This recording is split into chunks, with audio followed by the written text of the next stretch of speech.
Greetings and salutations, everyone. I hope everyone is doing well today, and welcome back to tonight's second half. Before we get into it, a couple links. As you know, I rely on Patreon, PayPal, and my merch to help the channel to continue to grow and go. The links to Patreon and PayPal are in the description below. My merch is displayed directly under this video. Also, Dogman Frightening Encounters, Volume 1 through 3, the audiobook versions. They were written and researched by Tom Lyons, narrated and produced by me, Jeff Nadolny. Those audiobooks are available on Audible, Amazon, and iTunes, the links to which are also in the description as well. And finally, last but definitely not least, if you'd really like to help support this channel to continue to grow and go, simply subscribe, click the like button, and please leave a comment. It really does help, and guys, it definitely matters. Now, everyone, I have taken far too much of your time. Let's get on with tonight's second half, shall we? Today's first encounter, proof of Dogman in Afghanistan. During my second deployment, I was a corpsman in a small JTAC team attached to the Georgian Army, northwest of Sangin. We would patrol to a number of small villages from our PB. It was spring at this point, so it was starting to warm up. During one of our patrols, we went to this village, and a couple of people that lived there, including the village elder, came up to us asking for help about two missing villagers. Our patrol goes into the village, and we ask them questions like, are they male or female? Where do they live? When did they go missing? At this point, my Marines and I think that the Taliban kidnapped them for ransom or something. It was two adult males that had gone missing 2 days ago. I think they were cousins or somehow related. So we think that it's pretty much confirmed that the Taliban had kidnapped them. On our way to the hut and ask them if the Taliban had been in their village and if anyone had heard them getting kidnapped. They tell us that the Taliban have not been to their village since last summer and the Taliban did not kidnap them. They tell us that the night that they went missing, everyone heard loud, deep growling coming from their hut. We get to their hut and we see a bunch of gashes on the hut. At first, we thought they were from machetes, but when we got closer, we saw that it was 3 lines, like scratches, like huge cat scratches in the front of the hut. Each 3 jagged scratches were about as long as from my fingers to my elbows. At that point, we go into the house, and it's all ripped apart. At first, it looked like it had been ransacked, but no, a bunch of stuff was just ripped up, like clothes, blankets, with no blood anywhere. So we take a couple of pictures with our captain's camera, and took as much info from the villagers as we could, and made our way back to our PB. We reported to our TOC about the missing villagers, and they said they would forward the info to the Afghan police in the area. What a laugh. After that, we started patrolling the villages around the one that the missing villagers were from, in case the Taliban were trying to get into the villages. But we were all really stumped from what we had saw in that hut. There had been no blood whatsoever, along with a bunch of claw marks. The villagers had said that the Taliban had not been in their village for 7+ months, so we had no idea what had happened to them. We kind of forgot about the missing villagers in the coming weeks because the fighting season was almost here. Temps were coming back up and the Taliban were being spotted out more. It was about 2 to 3 weeks after the missing villagers that we started seeing a spotter on the hill about 1.5 kilometers away, just standing and looking at our PB. So of course this is a bad sign and that the Taliban are starting to come out of hiding. Well, he was always up there around noonish just watching us. We tried to get a good view of him, although our ACOGs, binos, and scope from any M24 that we had, but he always was in a shadow or too far away. One day we were patrolling into the missing people's village. The village size is about 35 to 50, depending on family visiting or people buying from them. Well, we get near the village and no one is around. Usually when this happens, it's because they know the Taliban are in the area and there might be a firefight. So we are on the edge as we make our way into the village. RRO calls into the TOC to see if there are any ANP in the area that we know of, if there has been any Taliban activity in the area. We enter the village and it's completely silent.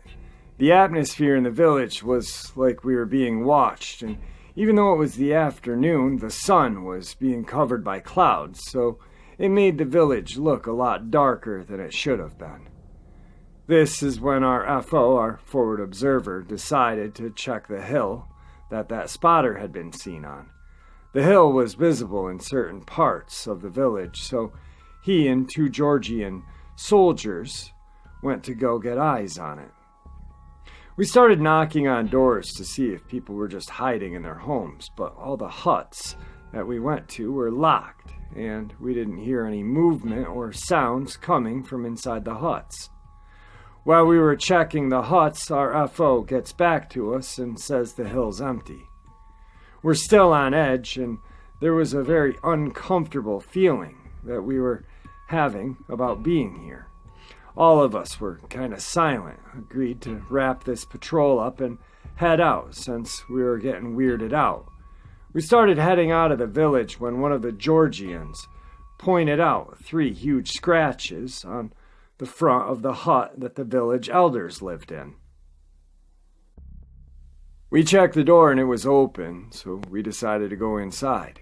Inside there was nothing strange, no broken items or torn clothes. We left his hut and wondered if this was connected to the disappearances. This is when my captain told us to look towards the west, towards the spotter's hill. There, on top of the hill, stood a black figure watching us. He was a lot closer than when we were trying to get a look at him from our PB, so we sighted in on him to try to see what he looked like. Our RO was carrying a sniper rifle, so he sighted in on him, as the rest of us took cover behind some huts, so the spotter wouldn't be able to see us. Our RO was telling us that he still couldn't get a good view on the spotter. He said the cloud shadow was not covering the hill, but the sun was casting a shadow on one of the trees the spotter was under, and it was making him hard to get a good look at him. We talked to see if it would be a good idea if we should corner him. The hill was only about 500 meters away, so this was our point. Our captain squashed that idea, saying he didn't want us chasing spotters out in the open. We decided, too, that this patrol was done, and we headed back to our PB. As we made our way back while checking our rear, I sighted in on the spotter, and it looked like he was pointing. I couldn't really tell because I only had that ACOG, but it didn't seem to be pointing at the patrol.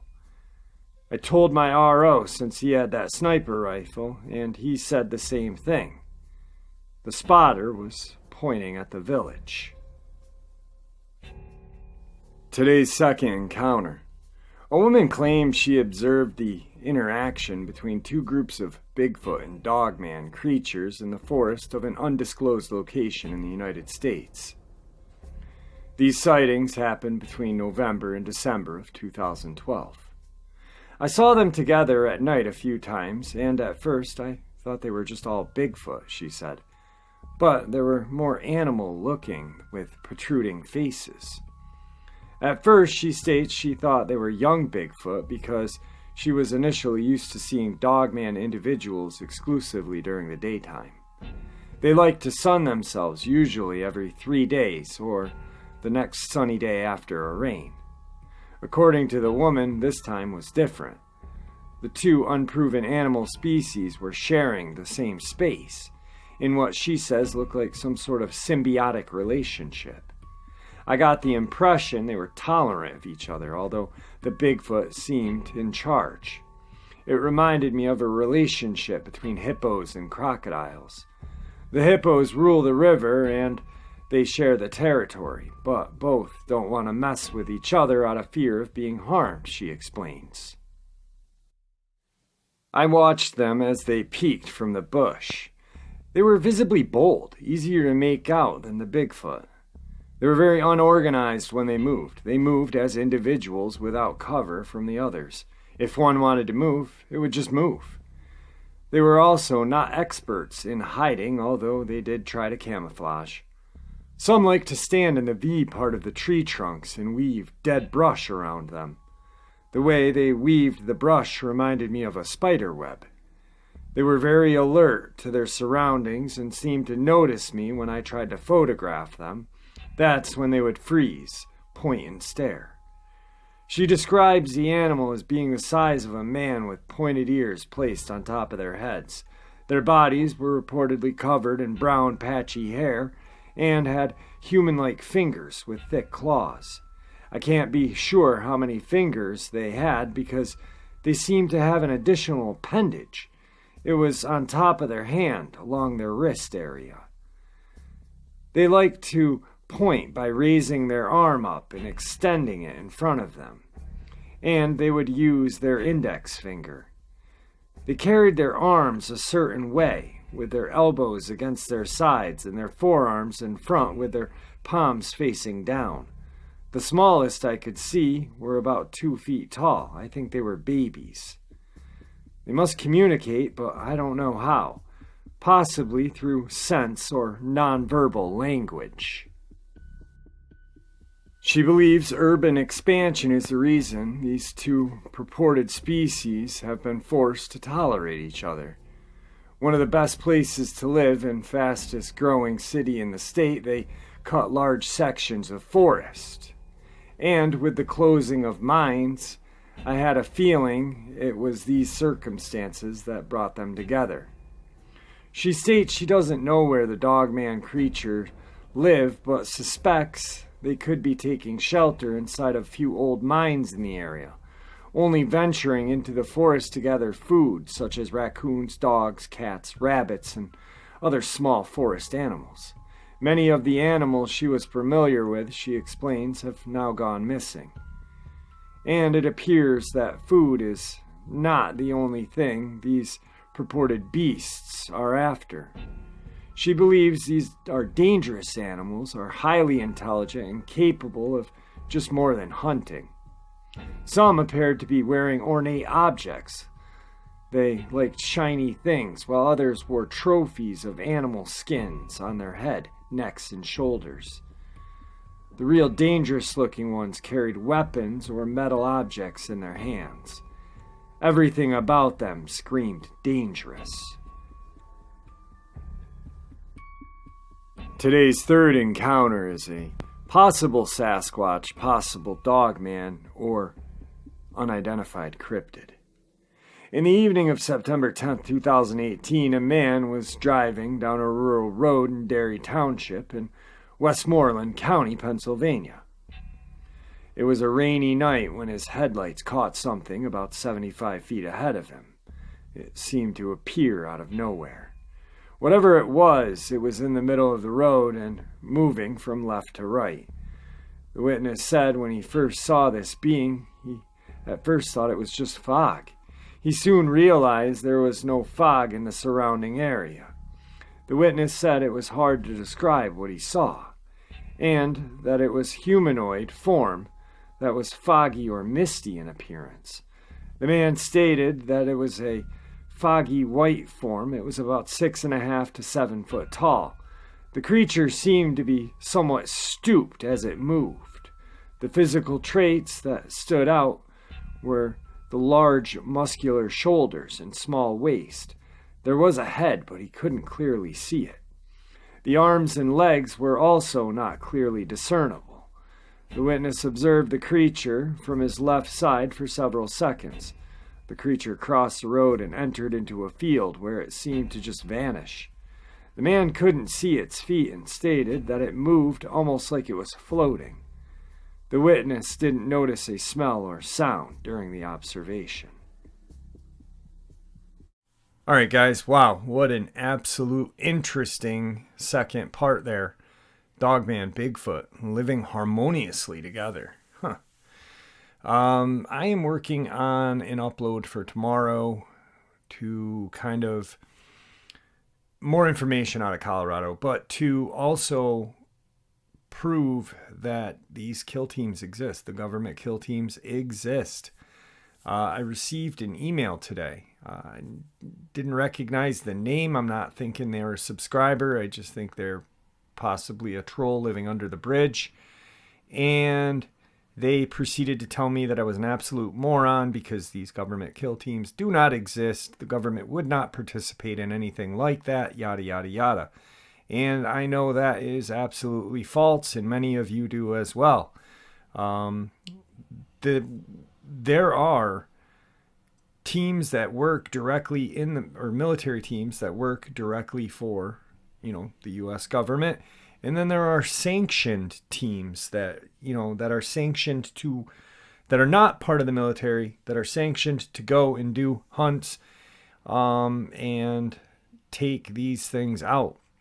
Now, whether or not you believe that they hunt cryptids or what, there are these teams. These teams exist. This guy really, I don't know what it is, if he's lacking a chromosome, if he needs a hug or what, but he's not getting a hug from me. He might get a kick in the from me, but I'm going to put out the best upload I can to prove that these teams exist, dogmen exist, and Colorado is a hot spot right now.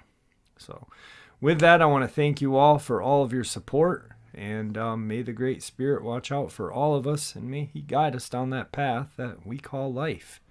Stay safe, everyone, and thank you for all your support once again.